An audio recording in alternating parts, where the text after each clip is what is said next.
ونفعنا وإياكم بالآيات والذكر الحكيم. اللهم صل على سيدنا ومولانا محمد وعلى آله وأصحابه وسلم.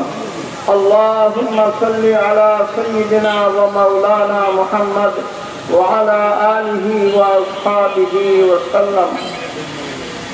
নারায়ণগঞ্জ খেলাফত মসজিদ কর্তৃক আয়োজিত আজকের সম্মানিত সভাপতি উপস্থিত আছেন এই নারায়ণগঞ্জের মাঝি ও মানুষের নেতা জনাব ভাই এবিএম সিরাজুল মামুন, উপস্থিত আছেন খেলাফত মসজিদের মাননীয় উপদেষ্টা আমার ভাই মৌলানা আব্দুল আবু তাহির জাহাদি,